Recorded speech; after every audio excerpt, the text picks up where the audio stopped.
I think first off, I think John's trying to make Simas and I look bad up here with his dress, but he's. I look pretty good, Coach. Yeah, your jersey. You look good with the jersey, but you look better than me. But John's actually got his people waiting on him, so he wanted to hustle. But no, listen, guys, it's good to see some smiles in that locker room after the game. We felt like we'd been right there for the most part, and we felt like we got away from who we are at TCU, but we felt like we've been right there. And I thought after TCU we've gotten back to our approach and everything that we try to be about to our standard every day, and it was nice just to get over the hump tonight. I thought we played a good game. I thought defensively, we set a tone early, getting stops to start the game. I thought we were really active defensively. I thought we paid really good attention to the game plan defensively early, and then I thought we executed well tonight at times, and that's why you're in the position you're in with 5 or 6 minutes left. You guys know, and our players know this.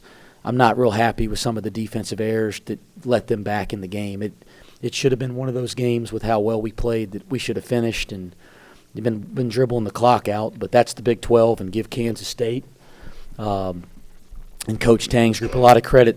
They're not. Nobody's going to go away in this league, but we made some defensive errors down the stretch that we just can't make. Giving a layup in transition with guys back because Aziz is laying on the ground, or fouling a three-point shooter, or over-helping and leaving one of the best shooters in our league and in the country. I mean, we did some amazing things that we shouldn't do, and then we let them make some big-time shots and plays and give them credit for doing it.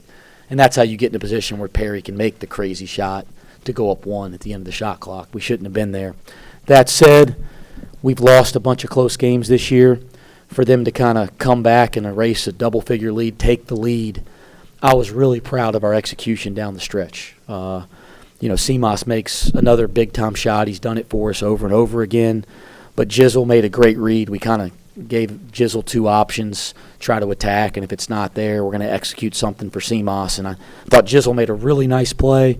I thought Day and Aziz really did a nice job executing to get Simas open, and our guy here makes another big one, and then we were able to execute another stop and execute to get the ball in bounds and all that kind of stuff. So I thought our execution after they took the lead was really good, and it was good to get a couple stops to finish the game. Question for John. John, obviously it's been a little bit of a struggle offensively over the past couple games. What was able to kind of get you back in that groove today? Anything early that maybe kind of set the tone? Just not getting too much in my head about it, and just like letting it go and just trusting my work. Coach West just tell me to trust my work and don't overthink nothing, because I can get in my head sometimes. But just like always for me, my teammates find me in opportune places. Like Simas hit me. I might have missed that shot. I think I missed the shot when Simas hit me. But really, just guys playing well together. My teammates finding me and just trusting the work, being aggressive. You can't get too discouraged about, tough stretches, because all the great players have had them. And so I kind of just, keep my head down and just keep working and trust the work, and, it works out for you, Simas, Dan misses this game. Was there kind of a rallying cry among you guys, and was there also some motivation there? You're missing your leading scorer, but you guys want to prove that you can still go out and beat a good team like Kansas State. I'd say maybe there was just some extra motivation, but it just went without saying. Like, everybody knew that it's just that's our mentality. Regardless the circumstances, we're all gonna perform to the best of our ability. And we did today. We try not let outside things that are out of our control affect how we play and the mentality that we come out with. John, you've been tasked with kind of taking on that role of the defensive stopper this season. How fun have these challenges been this season for you with holding Article and just 7 points tonight? First off, credit to him. He's a great player. Sometimes just you have off nights, you can't throw it in the ocean. I take on every challenge, man. It's very engaging for me, just to have a guy like going into the game. I already knew who he was, but then whenever we were going to scouting report, I felt like a challenge was presented to me, like without saying. So I kind of locked that into my mind, and kind of put a battery in my back a little bit, you know, you got a great player coming in here, and I take a lot of responsibility for that, you know, that defensive assignment. So, but like I said, it's a group effort though. It's not only just me. You know, I played 28 minutes, so he played 36, so somebody else is guarding him the other 8 minutes. So it's a collective effort, but as far as me individually, just taking on every challenge every night, you know, best I can. John, you played in an NCAA tournament before with Clemson. Now that it's March, do you feel a sense of urgency to be that example of what it's like to play this time of year for guys on this team who maybe haven't had as much experience as you've had in this time of year in March? Yeah, I mean, I think, you know, that's my responsibility as a leader is try to be the example in my way. But I want everyone to step up, you know. I do have a lot of experience. We got a lot of guys with a lot of experience in different ways. But, you know, I just want to see everyone take a step. And it doesn't have to be me. It can be, you know, we're 1-16 over here. So around this time of year, it's time to kick it into another gear and just lock in and get better and try to make a push. Simas, you're shooting over 40% from deep over the last 9 games. Big sample size. You've had multiple threes in 9 consecutive games as well. How confident do you feel in your jump shooting, especially that outside shot right now? I feel very confident. I mean, I'd say I'm always confident, even when I'm struggling. But obviously, these better performances over the last few games even add to it. And you know, I'll just keep working at it, and hopefully it stays that way. John, there's been a lot of really close games here. Did it feel good to get one for the fans tonight to kind of reward them for the way they've been behind you guys? Yeah, they've been behind us all year, and I appreciate them for just coming out every night. You know, win, lose, or draw, like they're behind us. They always show up for us, so I love it here. Our fans always show up. They deserve that. They deserve that, and we work really hard every day in practice. You know, we get punched in the face, but we're a resilient group. You know, we get up the next day and work at it again and keep going. So definitely I'd say for the fans, but it also felt good for us to, you know, feel the I guess reap the benefits of our work. And, you know, we just want to continue to get the fans something to cheer for and, you know, just continue to try to stay in the win column. Do you play better when the family's around? I've seen them around a lot of games, and it seems like you normally show up when they're there. And are you going to make sure that they're here for senior day as well? Yeah, they'll be here for senior day, man. I have a great family. If that's what it is, then I'm gonna call his parents, who I've known for a really long time, and I'm gonna tell them their butts better be here for every game. I'm not sure that's what it is, but if that's all it takes, we can fix that. Nah, for sure. Yeah, a little extra motivation, man. Sometimes I got to tell myself like my mom's watching. You know, that's definitely an extra little motivation. But Well, she's watching whether she's at the game or not. I'll tell you that. Thanks. Simas Drumtang said year 3 was just a player making a play, and that it's kind of special to see someone 3 to 4 feet behind the three-point line take that shot. Take us through that play.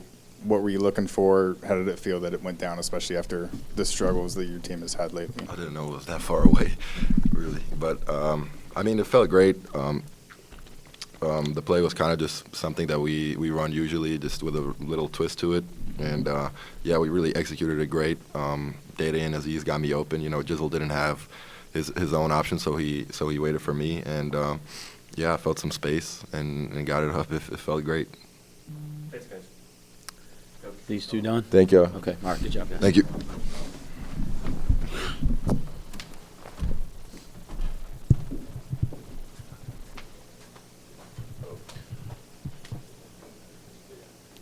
You force 19 turnovers. You win the points off turnover battle 29-6. Does it feel good to have that look the other way?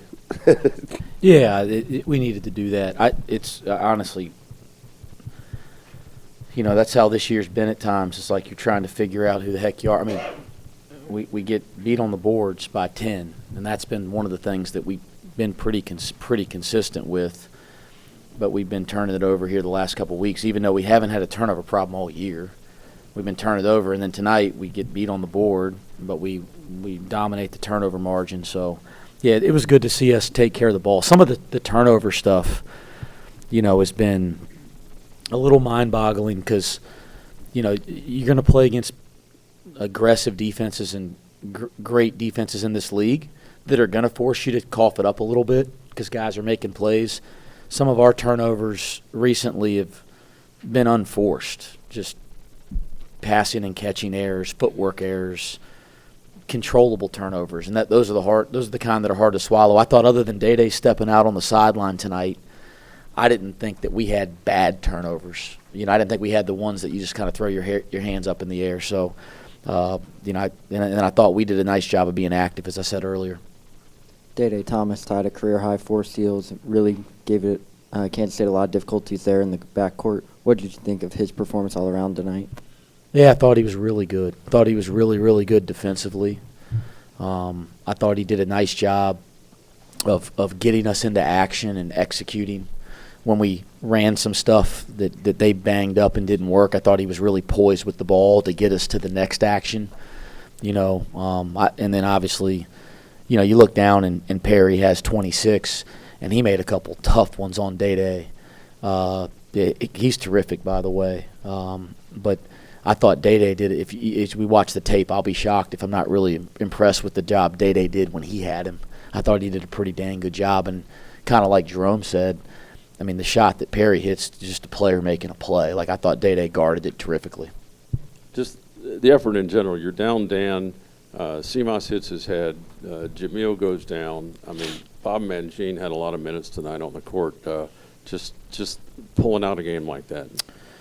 Yeah, I want to talk about it a little bit. And Vic rolls the ankle there, so I'm going to go check on him when we're done. But, the Dan had really 2 great days of practice and a kind of a freak thing with the hip. I mean, it's honestly a freak thing. And Dan's he's so important to our team. He does so many things that honestly don't show up in a stat sheet with his activity and his energy, and obviously he's our leading scorer. So that was a humongous loss. I thought our guys did a really nice job of not trying to replace Dan, but everybody just kind of giving a little bit more so we can replace him collectively tonight. But he'll get an MRI tomorrow, and we're hoping for the best. Dan Skillings has practiced, other than maybe one practice.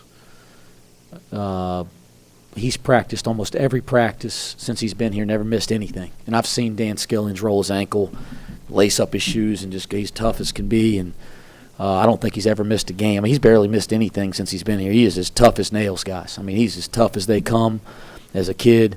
So when, he was in real pain this morning, like real pain in the hip. And I'm concerned about it.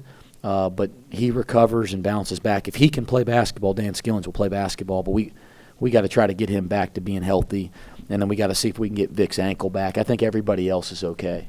I think Simas and Jamil, I talked to them. I think both of them are okay. Even though you guys are guaranteed to finish below 500 in Big 12 play, you talk about the fight and the resiliency of this group a lot. Are there any other qualities, characteristics about this team that you think should make you guys worthy of an at-large bid or being on the fringe of an at-large bid come Selection Sunday? Yeah, I don't. At this point, you can't get in the tournament or get out of the tournament right now. There's a lot of basketball left, and so the politicking for the tournament, I'm not ready there. We got to go try to play really well at Oklahoma. But I think when you think too much about things that are out of your control with other things in front of you, you're going to get away from what you can control and what matters, and that's what we got to do to go play at Oklahoma. So we're not going to sit here and think about the tournament every second. Of course, we want to be there. Everybody wants to be there. That's obvious. But when the time comes, we can talk about that. The only thing I will say is this league is so far superior right now to every other Power 5 league that I do believe this league should be rewarded in a big way. And if you do your part to have success in this league, you should be in the tournament, and we'll see where we are come Selection Sunday. But right now, for us to worry about that, it's just a waste of time and energy. Hypothetically speaking, this isn't about this game in general. How do you keep your composure when in a very physical game for both teams, one team hypothetically shoots 17 more free throws than the other? Yeah, you guys, I'm aware of that. And I thought I want us to get to the line more. We haven't been a team like last year. We really struggled to get fouled. This team gets fouled. Certainly, the Kansas State gets fouled at a high rate. They put so much pressure on you on the drive. So I don't think it's crazy that they shoot free throws, but you do want to get your team to the line. That said, every time I spend any energy worried about the referees, I'm getting away from coaching my team, and that's just how I've looked at it. So they're out there doing their job. They're doing a hell of a job. Every time I've gotten frustrated or upset, I don't think that's helped us at all. So I'm just trying to coach my dang team and trust that we had a big-time crew tonight. Just trust that those guys are trying to call it the right way, and I do believe that about the officials in our league. You kind of elaborated on replacing Dan collectively. When your players are in that situation, your leading scorers down, does it give them more freedom offensively, or is it just sticking to the game plan? Well, listen, I'm glad, collectively we overcame him being out tonight, but we ain't going to be able to do that every night. We need him back. We do. We need him back. And so, yeah, I think, I got a bunch of examples in coaching and playing where we were down one of our best players and the team kind of rallied around and overcame it. But that's not going to work over time. We need Dan Skillings back. But I do think the guys, like I said, played well, executed and all that. But for our team to be where we have to be, we got to get Dan Skillings back and healthy, no doubt about that. You talked about the turnovers earlier, the 19 turnovers earlier. You look down, see 29 points off those 19 turnovers. Just your thoughts on seeing that kind of number tonight? It was good to see us converting the open floor, guys. I think everybody. It was, and I thought again we made better decisions with the ball. I think sometimes we've had some open floor opportunities here the last couple weeks, and we've gotten turnovers or maybe not a quality shot. And I thought tonight we made really good decisions, and then the guys finished.